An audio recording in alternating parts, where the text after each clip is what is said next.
Hey man, what's up?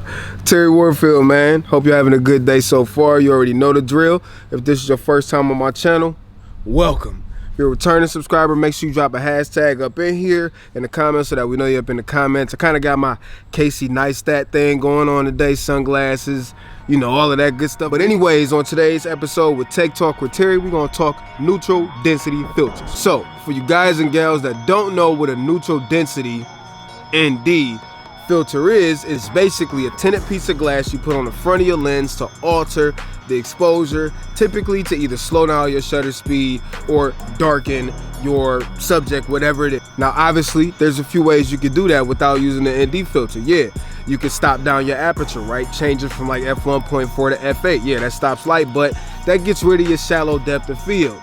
You could increase the shutter speed, but you know, when you're in the cinematics and wanting to make sure that you got that film look or that ultra smooth slow motion that doesn't have a jittery look, shutter speed kills that because you can't follow the 180 rule. So how do you fix it? The only option in broad daylight, or if it's just too bright period, is a neutral density filter. So next thing, y'all know that I am cheap, man. I don't like spending money.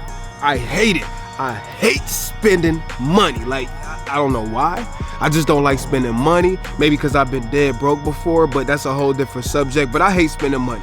So when I got this SIGMA16mm F1.4 that I'm filming on, if you want to watch the review to it, because it's an awesome lens, the link is up there so you can check that out. So as soon as I got this 16mm F1.4 to mount on my Sony, I knew, hey, I'm gonna always be filming wide open at f1.4, which means way too much light in broad daylight, so I need a neutral density filter. So with that being said, I ain't want to spend a whole lot of money. Now I know some of y'all gonna say, oh man, for the best picture quality, you gotta spend the money on the ones that cost $250 or $300. I know that. That's not what I'm after. This is what I wanted out of a filter. I wanted it to be less than $50. I wanted it to be good quality, and I wanted it to be adjustable. I don't want to carry around a stack of ND filters. So I went on Amazon, and after reading all these reviews and looking at all these different filters, I found one made by K&H Photo or something like that.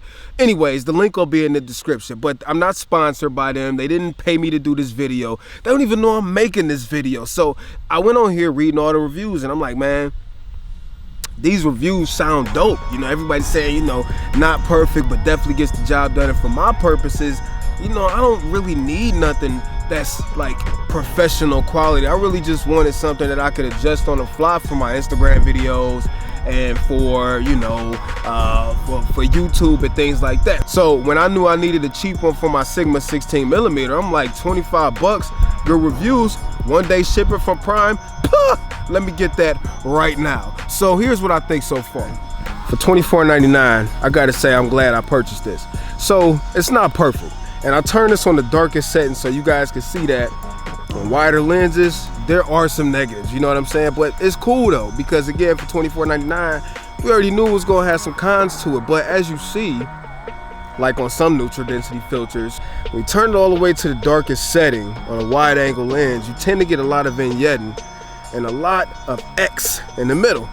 And you can probably tell it's not that pronounced on here. As a matter of fact, you really can't notice it. And that's kind of impressive to me for $24.99, because even some of the more expensive filters have that problem. This one doesn't. As far as build quality goes, it's actually made of metal and plastic and glass.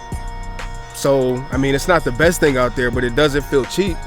And I think it's gonna last me a long time. All in all, for $24.99, I really think that you can't beat this filter on a budget. You really don't lose a lot of sharpness. I mean, I think I still look damn sharp. What y'all think?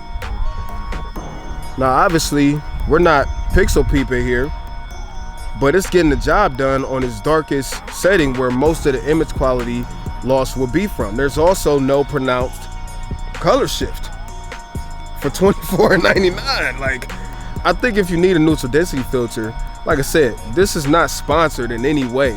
They did not pay me to do this video. This is just honestly, I'm happy with this filter, and they make different sizes and different intensities. So if you need one, I'm gonna go ahead and say, go ahead and grab one.